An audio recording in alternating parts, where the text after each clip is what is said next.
Hi guys, and welcome to my channel. This is one of my first videos explaining what I think fashion is. I've started a series called What is Fashion?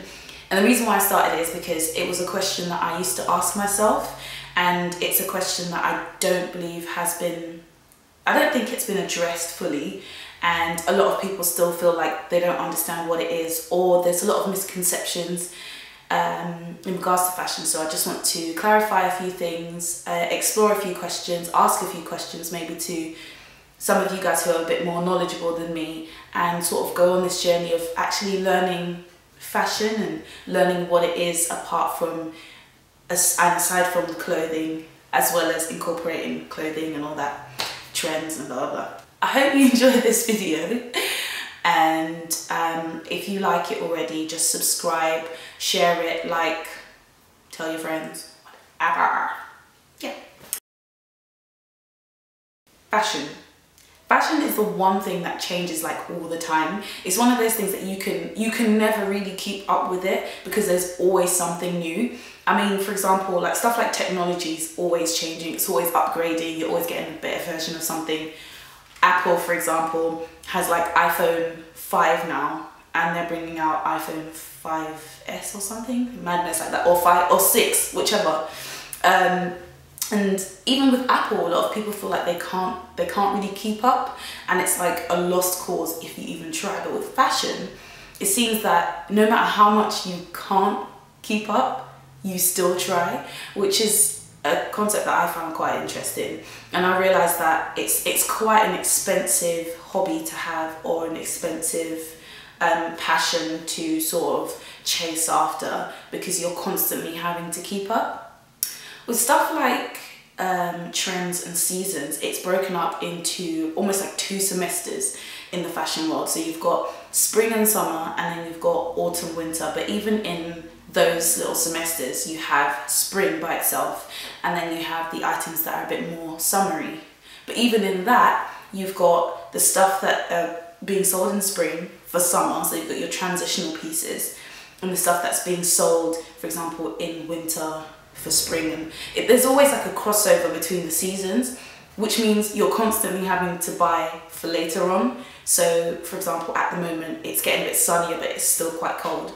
So if I need a new jumper, for example, I'm going to go into a shop and see shorts or see cropped trousers, and I think, do you know what, I'd better buy that for the next season. So there's that dilemma as well. As you're trying to buy things for today, you're thinking about tomorrow all the time. And fashion is one of those things that it's constantly on the go. So there's constantly something coming out for tomorrow. It's a tomorrow sort of business, I guess, and as well as today. It seems like those of us that can actually keep up with the styles and the trends and the fashion of today become the style icons.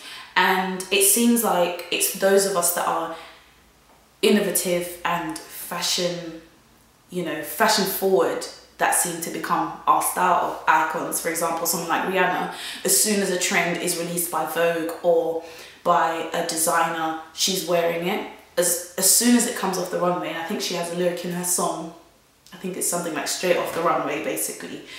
And that's literally the case with some people. Straight off the runway, they purchase it, they're wearing it, 6 months later it's a trend, or like 3 months later it's a trend. Or as soon as they sport it, it's a trend. But not everybody has the ability to do that. And not everybody can buy these sorts of clothing, like a top that costs £300 or £3,000. Not everybody can afford that. So what ends up happening is we sort of follow on afterwards, and then we realize that actually certain people are leading the way, and we're following when the other stores start to make duplicates and, you know, and knockoffs basically. So you're constantly feeling like someone's the leader and you're the follower, and you're constantly following. So it made me ask the question, is fashion for the elite? Is it something that is controlled by a group of people who can afford to buy these things, and then we follow?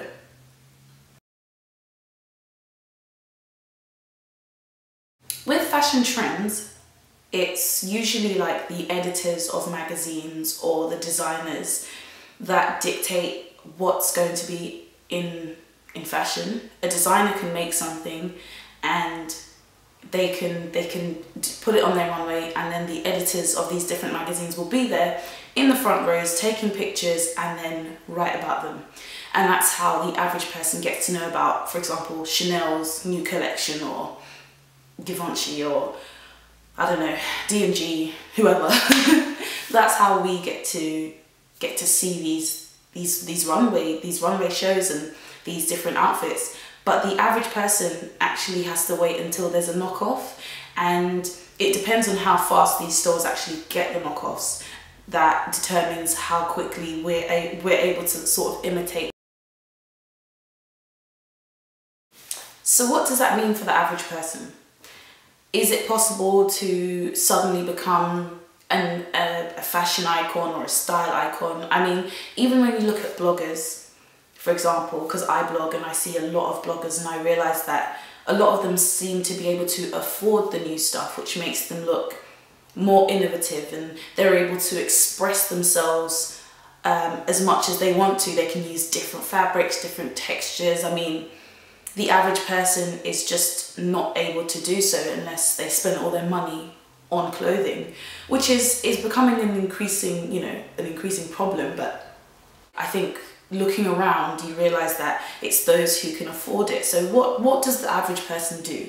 That's a question I ask. What do I do as a person who, I'm not particularly poor, I can afford clothes. You guys can see through my blog that I love clothes and I spend money on clothes, but I am unable to buy stuff that comes straight off the runway. What do people like me, what do people like you, what do we do? And one thing I realise is that we are able to express ourselves using what we can, and it leaves room for style. Because I don't believe that you need to be able to buy the latest things to be fashionable. I mean, you can be fashionable without actually being fashionable. You can buy the latest things, follow the trends, follow the crowd, and still look pretty bad. So I think it's deeper than that.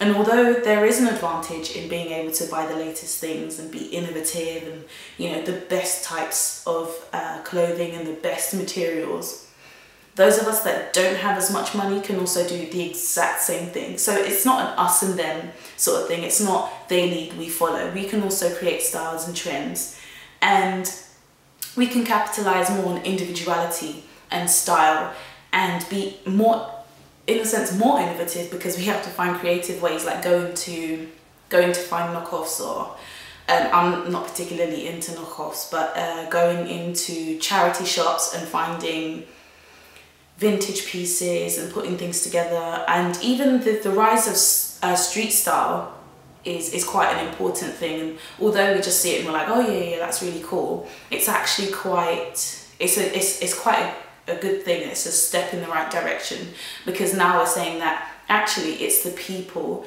who can also determine what should be worn, and I think that's excellent. So yeah. Okay guys, so if you liked that, subscribe, share, do whatever you can basically. Just subscribe, tell your friends about it, and comment below so that I can have some more topics to discuss and some more things to evaluate, because we love fashion, so it's good to understand why we love it, what we don't like about it, and what we can change. Thanks again for listening, guys. I really appreciate it.